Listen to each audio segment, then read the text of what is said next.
ხმათა 76.3%-ით გაიმარჯვა ქობულეთის გამგებლის არჩევნების მეორე ტურში ქართული ოცნების კანდიდატმა სულხან ევგენიძემ.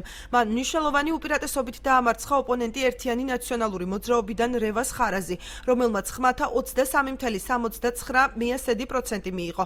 ქობულეთის 91 საარჩევნო ოლქის მონაცემებით მეორე ტურის არჩევნებში 18,979-მა ამომრჩეველმა მიიღო მონაწილეობა. მათგან 14,146-მა მოქალაქემ ხარი დაუჭირა სულხან ევგენიძეს, ხოლო 4,394-მა ამომრჩეველმა რევაზ ხარას. ოლქის თავმჯდომარის თქმით, არჩევნების მეორე ტურმა ქობულეთში მშვიდ ვითარებაში ჩაიარა და მხოლოდ ერთი საჩივარი დაიწერა. არჩევნებზე გამოცხადდა 18,979 ადამიანი, ეს არის 27.9% შეადგენს ამომრჩევლის რაოდენობის. რაც შეეხება ხმების გადანაწილებას, რეზო ხარაზი აიღო 23.3% და სულხან ევგენიძემ აიღო 76.3% ხმებისა.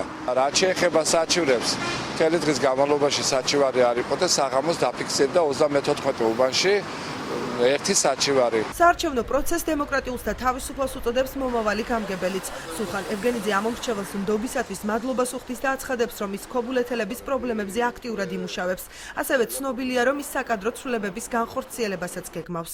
არჩევნები იყო ნამდვილად თავისუფალი და დემოკრატიული. კანონმდებლობა ითვალისწინებს, რომ ხელმძღვანელი პირები ავტომატურად წერენ განცხადებას განთავისუფლებაზე.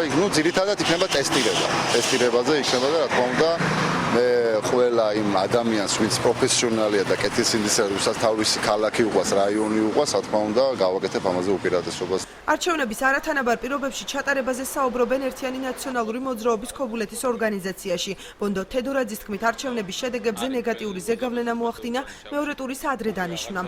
ის ფიქრობს, რომ გამგეობაში საკადრო ცვლილებები პოლიტიკური ნიშნით განხორციელდება. საკმაოდ არათანაბარ პირობებში მოგვიწია ბრძოლა, გამომდინარე იქიდან, რომ ადრე დაგვინიშნეს განმეორებითი ტური და ჩვენ ვერ მოვასწარით გადახალისება და გადახარისხება, ასე რომ ვთქვათ, იმ ადამიანების, ვინც პირველ ტურში, ასე რომ ვთქვათ, გაიყიდა და მოისყიდა ხელისუფლება. ქობულეთში აბსოლუტურ უმრავლესობას არ გამოუხატია მხარდაჭერა ქართული ოცნების კანდიდატის მიმართ და ეს მე ვფიქრობ, რომ არ არის მათთვის ასიხარულო. მე ვფიქრობ, რომ პოლიტიკური ნიშნით იქნება შერჩევა მოხელეების და შესაბამისად სამსახურის დაკომპლექტებაც პოლიტიკური ნიშნით იქნება.